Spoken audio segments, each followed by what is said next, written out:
അല്ല, ഇതിനകത്തിപ്പം ആഭിചാരക്രിയ അങ്ങനെയുള്ള കാര്യങ്ങളൊക്കെ പലയിടത്തുനിന്ന് പറഞ്ഞിട്ടുണ്ടെങ്കിൽ ആ തരത്തിലുള്ള രീതിയിലുള്ള യാതൊരു രീതിയിലുള്ള തെളിവും വന്നിട്ടില്ല. ഇതിനകത്ത് സാഹചര്യ തെളിവുകളെ അടിസ്ഥാനപ്പെടുത്തിയാണ് ഇപ്പോൾ കോടതി പ്രതിയെ കുറ്റക്കാരനാണെന്ന് കണ്ടെത്തിയിരിക്കുന്നത്.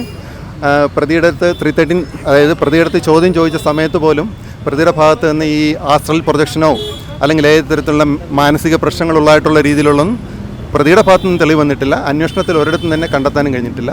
പ്രതിയുടെ ഭാഗത്ത് മാനസിക പ്രശ്നങ്ങളുള്ളതായിട്ടുള്ളത് ആദ്യമായി പ്രതിയുടെ വായിൽ നിന്ന് തന്നെ വരുന്നത് നമുക്കറിയാം. അദ്ദേഹത്തെ അറസ്റ്റ് ചെയ്ത് 7 ദിവസത്തോളം കസ്റ്റഡിയിലുണ്ടായിരുന്നു.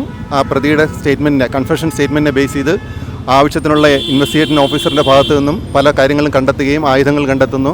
പ്രതി പെട്രോൾ വാങ്ങിച്ചതും ഈ കടകളിൽ പോയി സാധനങ്ങൾ വാങ്ങിച്ച് ഈ തെളിവ് നശിപ്പിക്കാനായിട്ട് സാധനങ്ങൾ വാങ്ങിച്ച അങ്ങനെയുള്ള കാര്യങ്ങളെല്ലാം തന്നെ പ്രതിയുടെ കുറ്റസമ്മത മൊഴിയിൽ നിന്നാണ് കണ്ടെത്തിയിരിക്കുന്നത്. അപ്പോൾ ഈ പ്രതിയെ അറസ്റ്റ് ചെയ്ത സമയത്തും ഈ 7 ദിവസങ്ങളിലും പ്രതിയുടെ പോലീസിൻ്റെ കസ്റ്റഡിയിലുണ്ടായിരുന്ന 7 ദിവസങ്ങളിലും മാനസിക പ്രശ്നങ്ങളുള്ള തരത്തിലുള്ള യാതൊരു രീതിയിലുള്ള തെളിവുകളും പോലീസിന് ലഭിച്ചിട്ടില്ല. അതുപോലെ തന്നെ ഡോക്ടർ മോഹൻ റോയിയെ പ്രതിയെ അറസ്റ്റ് ചെയ്ത സമയം തന്നെ ഏതെങ്കിലും തരത്തിലുള്ള മാനസിക പ്രശ്നങ്ങളുണ്ടോ എന്ന് അത് ഇല്ല എന്നുള്ളത് റൂൾ ഔട്ട് ചെയ്യുന്നതിന് വേണ്ടി മോഹൻ റോയിയുടെ സഹായം തേടിയിരുന്നു. അപ്പോൾ അദ്ദേഹത്തിൻ്റെ ഭാഗത്തു നിന്നും മാനസിക പ്രശ്നങ്ങളുണ്ട്, ചെറിയ രീതിയിലുള്ളതായിട്ട് കാണുന്നുണ്ടോ എങ്കിലും സംശയിക്കുന്നുണ്ടെങ്കിലും പ്രതി കുറ്റം ചെയ്ത രീതിയിലും അദ്ദേഹത്തിൻ്റെ ആ മോഡസ് ഓപ്പറാൻഡി പ്രിപ്പറേഷൻ, അത് ഏത് രീതിയിലാണ് കുറ്റകൃത്യം നടത്തിയത്, ഇതിൽ നിന്നൊന്നും മാനസിക പ്രശ്നങ്ങളുള്ള ഒരാൾ പെരുമാറുന്ന രീതിയിലല്ല അദ്ദേഹം പെരുമാറുന്നതെന്ന് അദ്ദേഹത്തിൻ്റെ എവിഡൻസും വന്നിട്ടുണ്ട്. അപ്പോൾ ആ രീതിയിൽ വരുന്ന സമയത്ത് ഒരു തരത്തിലും ഒരു സമയത്തും പ്രതിയുടെ ഭാഗത്തുനിന്നോ ഡിഫൻസിൻ്റെ ഭാഗത്തുനിന്നോ അതിനെ തർക്കിക്കുന്ന രീതിയിലുള്ള ഒരു ഇതും വന്നിട്ടില്ല. അതുപോലെ തന്നെ പ്രതിയുടെ ഇൻക്രിമിനേറ്റിംഗ് സർക്കംസ്റ്റാൻസസുകളെക്കുറിച്ച് പ്രതിയോട് ചോദ്യം ചെയ്ത സമയത്തും പ്രതി വളരെ വ്യക്തമായിട്ടുള്ള മറുപടിയാണ് തന്നിരുന്നത്. അതുപോലെ തന്നെ പ്രതിയുടെ ഭാഗത്തുനിന്ന് വന്നിരിക്കുന്നത് താൻ ഈ കൃത്യം നടന്നതായി പറഞ്ഞ 4-ാം തീയതി തൊട്ട് 8-ാം തീയതി വരെയുള്ള സമയത്ത് അദ്ദേഹം ഏതോ സ്ഥലത്ത് കറങ്ങിത്തിരിഞ്ഞ് നടക്കുകയായിരുന്നു. അത് തമിഴ്നാട് തന്നെയാണ് അദ്ദേഹം പറയുന്നത്. നടക്കുകയായിരുന്നെന്നും എൻ്റെ അച്ഛനും അമ്മയ്ക്കും ഇപ്രകാരം ഒരു വലിയൊരു പ്രശ്നം വീട്ടിൽ നടന്നതായിട്ട് എനിക്ക് മനസ്സിലായപ്പോഴും ഞാൻ ഈ നാട്ടിലേക്ക് തിരിച്ചു വരികയായിരുന്നു എന്നുള്ള രീതിയിലാണ് പറഞ്ഞിരിക്കുന്നത്. അപ്പോൾ ഇതിനകത്ത് ഈ ആസ്ട്രൽ പ്രൊജക്ഷനോ മാനസിക പ്രശ്നങ്ങളോ അതിനെക്കുറിച്ചൊന്നും തന്നെ യാതൊരു രീതിയിലും ഒരു ഡിസ്കഷൻ പോലും ഇല്ലാത്ത രീതിയിലാണ് നമ്മുടെ ഈ വിധിന്യായം ഇപ്പോൾ വന്നിരിക്കുന്നത്. ഇപ്പോൾ എന്തായാലും പ്രതിയെ 302, അത് കൊലപാതകം, അത് 4 കൗണ്ടുള്ളതിനാണ് സാധ്യത. 4 പേരെ കൊന്നതിന് 4 കൗണ്ടായിട്ട് 302 ഫൈൻഡ് ചെയ്തിട്ടുണ്ട്. അതിനോടൊപ്പം തന്നെ 436 വീട് തീവെച്ച് നശിപ്പിച്ചതിനും പിന്നെ 201 എവിഡൻസ് നശിപ്പിച്ചതിനും ഈ 3 കുറ്റത്തിനാണ് ഇപ്പോൾ പ്രതിയെ കുറ്റക്കാരനാണെന്ന് കണ്ടിട്ടുള്ളത്. നാളെ ഒരു ക്യാപിറ്റൽ പണിഷ്മെൻറ്റ് വേണോ ഇല്ലയോ എന്നുള്ളതിൻ്റെ ഒരു ഡിസ്കഷൻ ആയിരിക്കും നാളെ വരുന്നത്. അപ്പോൾ അതിനുശേഷം സബ്സിക്വൻ്റ് ആയിട്ട് വിധിയെക്കുറിച്ച് എന്തെങ്കിലും പറയാനുള്ളൂ. ഇതിനകത്തിപ്പോൾ മോട്ടീവായിട്ട് പ്രതിയുടെ ഭാഗത്തു നിന്ന് തന്നെ ഒരു ഡിഫൻസ് എവിഡൻസ്, അതായത് പ്രതി ഈ ജയിലിനകത്ത് വെച്ച് ഈ പ്രതിയെ അറസ്റ്റ് ചെയ്ത് 7 ദിവസം, ഞാൻ നേരത്തെ പറഞ്ഞല്ലോ 7 ദിവസം യാതൊരു പ്രശ്നമില്ലായിരുന്നു. അതിനുശേഷം 24-ാം തീയതിയാണ് ആദ്യമായിട്ട് ജയിലിനകത്ത് വെച്ചൊരു പ്രശ്നം ഉണ്ടാകുന്നത്.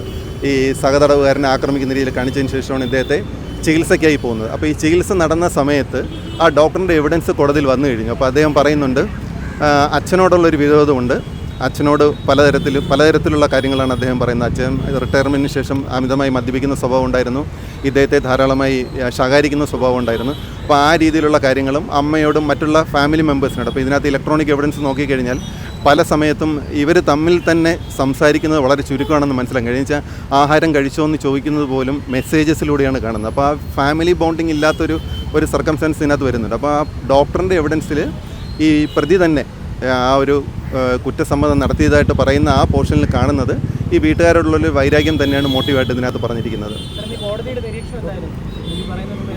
ഇല്ല, വേറെ കോടതിയുടെ ഭാഗത്തു നിന്ന് വേറെ നിരീക്ഷണങ്ങളൊന്നും ഇല്ലായിരുന്നു. ഈ ഫൗണ്ട് ഗിൽറ്റി ഇല്ല, ഒന്നുമില്ല. 302, 436, 201.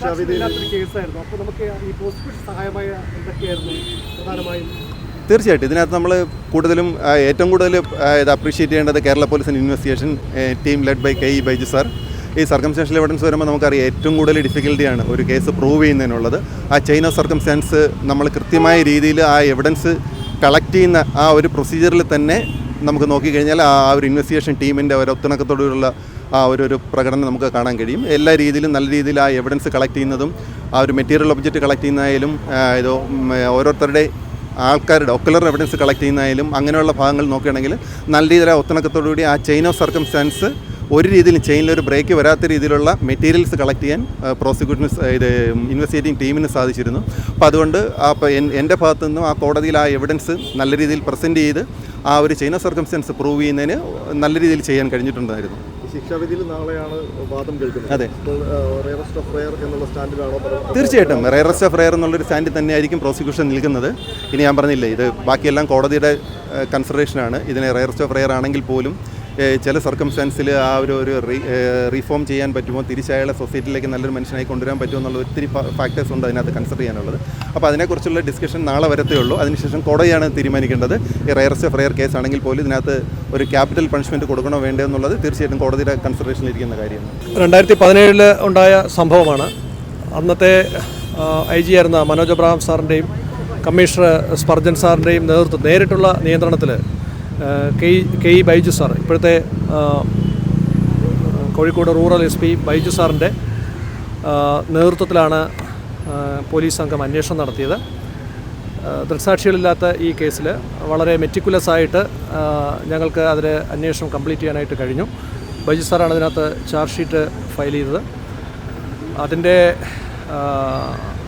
ഇലക്ട്രോണിക് എവിഡൻസ്, ഓൺലൈൻ വഴിയുള്ള ട്രാൻസാക്ഷൻസ്, എവിഡൻസ് നശിപ്പിക്കാൻ പ്രതി നടത്തിയ ശ്രമങ്ങൾ മുതലായ എല്ലാ കാര്യങ്ങളും ഒരു വളരെ സ്ക്രൂപ്പുലസായിട്ട് അത് അന്വേഷണ സംഘത്തിന് അത് ചെയ്യാനായിട്ട് കഴിഞ്ഞു. അതിൻ്റെ ഒരു റിസൾട്ടാണ് ഈ കൺവിക്ഷൻ ഉണ്ടായത്. അത് കേരള പോലീസിന് നമ്മുടെ ഒരു ടീം വർക്കിന്, ഒരു ടീം സ്പിരിറ്റിന് നന്നായിട്ട് അന്വേഷണം ചെയ്യാനായിട്ട് കഴിഞ്ഞു. ഒരു അപകടകരമായ നിലയിൽ പ്രവർത്തിച്ചിരുന്ന ഒരു പ്രതിയെ നിയമത്തിൻ്റെ മുന്നിൽ കൊണ്ടുവന്നിട്ട് അത് കൺവിക്ഷൻ ഉറപ്പുവരുത്താനായിട്ട് പോലീസിന് കഴിഞ്ഞു. അതിൽ അഭിമാനമുണ്ട്.